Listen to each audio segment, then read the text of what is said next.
ایک دن شیطان اس کے پاس آیا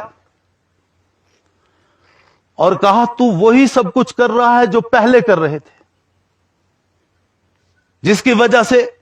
نہ کہیں تیری شہرت ہے، نہ مقبولیت ہے، نہ تیرا کہیں تعارف ہے، نہ تجھے کوئی پہچانتا ہے، تو پھر کیا کرنا ہے؟ کہتے ہیں شیطان بڑا سخت دشمن ہے. وَلَا تَتَّبِعُوا خُطُوَاتِ الشَّيْطَانِ إِنَّهُ لَكُمْ عَدُوٌّ مُبِينٌ. شیطان کے نقش قدم پر نہ چلو، بلکہ یہ تو تمہارا کھلم کھلا سری دشمن، اور یہ 80,000 داؤ پیچ جانتا ہے گمراہ کرنے کے. وقت کے ولی کے پاس آیا اور کہا کہ تم خانقاہ میں بیٹھ کر اللہ اللہ تو کر رہے ہو، عبادت کو انجام دے رہے ہو، لیکن اس سے تمہاری کوئی شہرت اور ناموری نہیں ہو رہی ہے. تمہیں وہ امور انجام دینے پڑیں گے، وہ چیزیں ایجاد کرنی پڑیں گی جس سے تمہاری شہرت ہو.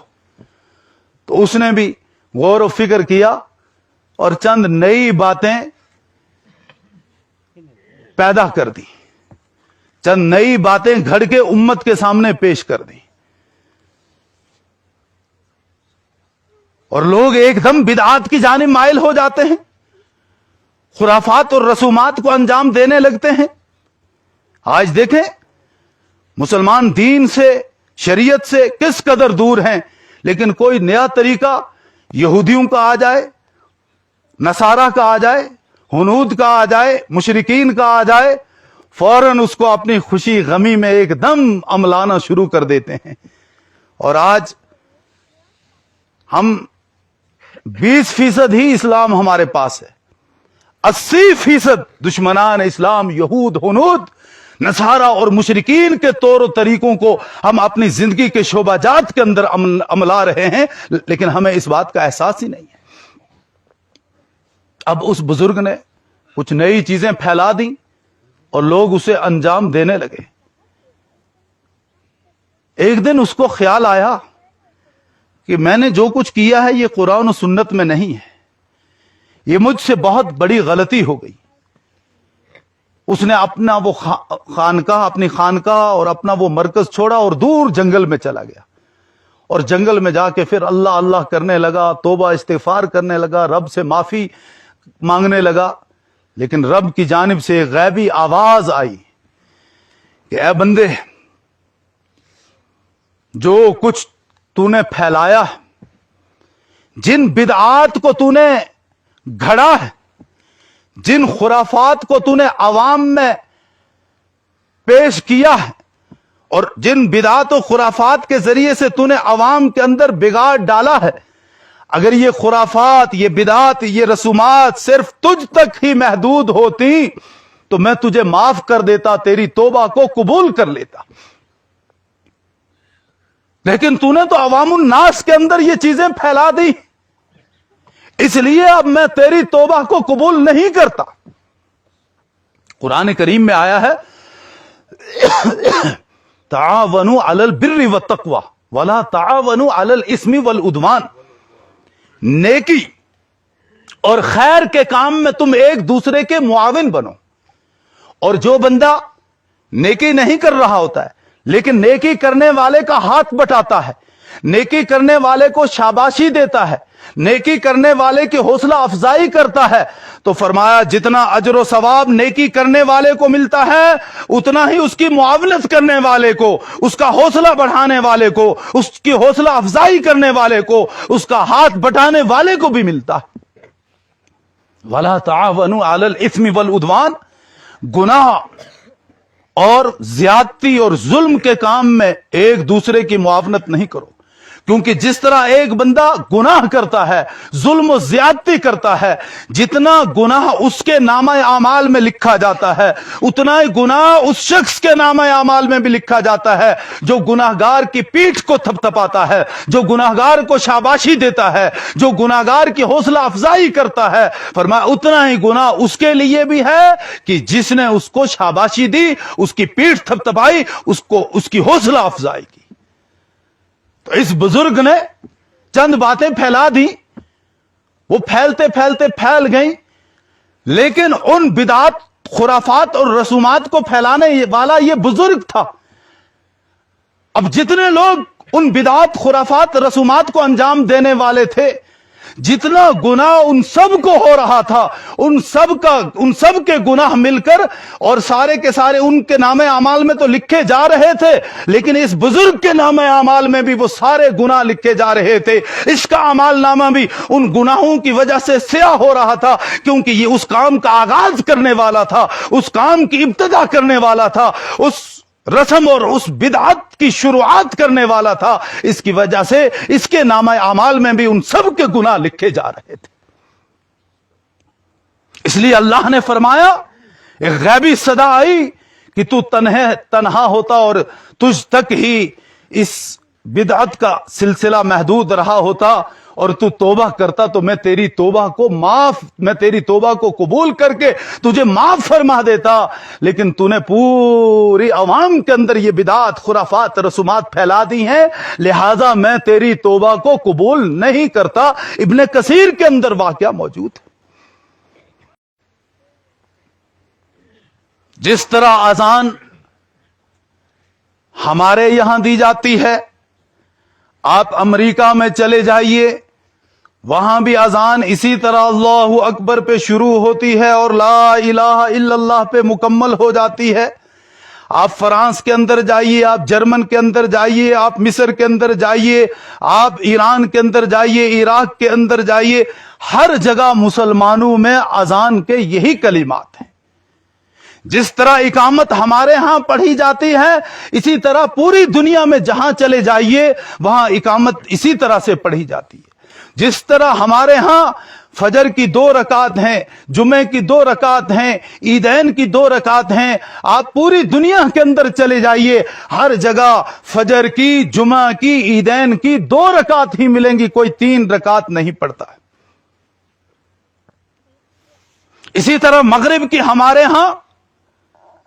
3 رکعتیں پڑھی جاتی ہیں۔ آپ پوری دنیا کے اندر گھوم پھر کر آ جائیے، ہر جگہ مغرب کی 3 ہی رکعت ہوں گی، کہیں 4 رکعت مغرب کے نہیں پڑھی جاتی ہیں، کیونکہ دین پوری دنیا کے اندر ایک جیسا ہے۔ لیکن جو بدعات ہیں، جو رسومات ہیں، جو خرافات ہیں، وہ ہر علاقے میں چلے جائیے وہ الگ الگ ہیں، اور صرف دور باہر ممالک میں جانے کی ضرورت نہیں ہے۔ آپ رامبن ضلع کے اندر گھومیے پھریے تو ہمارے یہاں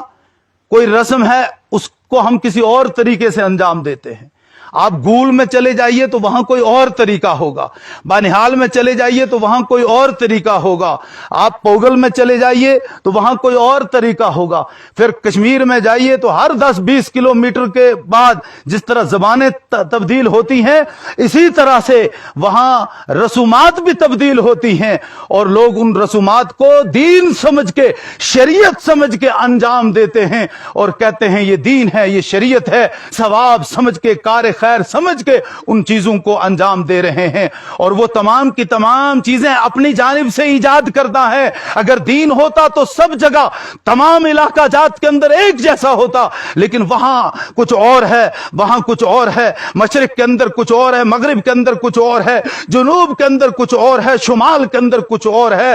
معلوم ہوا کہ وہ دین نہیں ہے، وہ بدعات ہیں، وہ خرافات ہیں، وہ رسومات ہیں جو اپنے اپنے علاقے کے اعتبار سے لوگوں نے یا اپنے سیانوں کی طرف سے کچھ گھڑی ہوئی رسومات ہیں، کچھ گھڑی ہوئی خرافات ہیں، کچھ ایجاد کردہ بدعات ہیں جن کو وہ کار خیر اور دین سمجھ کر انجام دے رہے ہیں۔ وہ دین نہیں ہے، اور جو بھی ان بدعات و خرافات کو انجام دے رہا ہے وہ بدعتی ہے۔ کل بدعت ضلالہ، اور ہر ایک بدعت کو انجام دینے والا گمراہ ہے۔ وَكُلُّ ضَلَالَةٍ فِي النَّارِ، ہر ایک گمراہی دوزخ میں لے جانے والی ہے۔ دین تو کامل و مکمل اللہ نے نازل فرما دیا ہے، اور اللہ نے ببانگ دوہل اس کا اعلان فرما دیا ہے، اليوم اکملت لکم دینکم واتممت علیکم نعمتی ورضیت لکم الاسلام دینا۔ اور پھر پورا دین نبی علیہ السلام نے پیش فرما دیا ہے، جن کو اللہ رب العزت نے لقد کان لکم فی رسول اللہ اسوۃ حسنہ کے تحت ہمارے لیے بہترین نمونہ بنا کر مبعوث فرمایا تھا۔ اب اس میں کسی طرح کی کوئی کمی بیشی، کسی طرح کے